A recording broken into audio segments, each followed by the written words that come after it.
Hello friends, আমি অচিন্তা। আমি চলে এসেছি ইউটিউব চ্যানেল ইউটিউব সাইট কিচেনে। আমরা এখন নতুন রেসিপি শেয়ার করবো, সেটা হচ্ছে বড়ি আলু ভাজা বানিয়ে দেখাবো। সেটা বানাতে কী কী উপকরণ লাগে আসুন দেখাই। তার আগে একটা কথা বলি, আমার চ্যানেলে রেসিপিটা ছাড়া আছে। আমরা যদি ভালো লেগে থাকে অবশ্যই লাইক কমেন্ট শেয়ার করবেন, বেশি বেশি করে শেয়ার করবেন।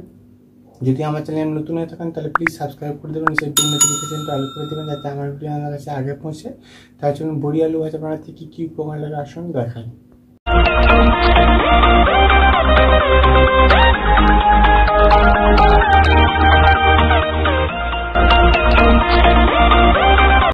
বড়ি আলু ভাজা বানাতে কী কী উপকরণ লাগে আসুন দেখিয়েছি। তার আগে একটা কথা বলি, ভিডিওটা প্রথম থেকে শেষ অবধি দেখার অনুরোধ রইল।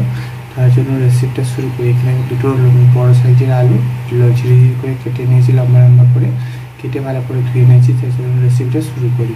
আলুটার মধ্যে লবণ দিয়ে দেবো, হলুদ দিয়ে দেবো, ভালো করে মাখিয়ে নেবো। ফার্স্ট হলে কড়াটা বসিয়েছি, কড়াটা গরম আছে, আমি তেল দিয়ে দেবো, লবণ দিয়ে দেবো, বড়িগুলো দিয়ে দেবো। বড়িগুলো নাড়ি করে ভেজে নেবো, লাল করে ভেজে নিয়েছি। এতে তো একটা সঙ্গে লঙ্কা দিয়ে দেবো, লঙ্কাটা ভেজে নিয়েছি। ওই আলুগুলো দিয়ে দেবো, হলুদ মাখা মেখে রেখেছিলাম আলুগুলো, সেগুলো দিয়ে দেবো।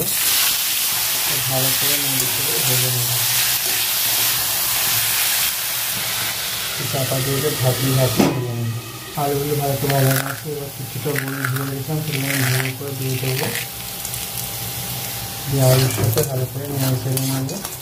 দেখুন আমার আলু বড়ি আলু ভাজা রেসিপিটা হয়ে গেছে, তাই নামিয়ে নেব।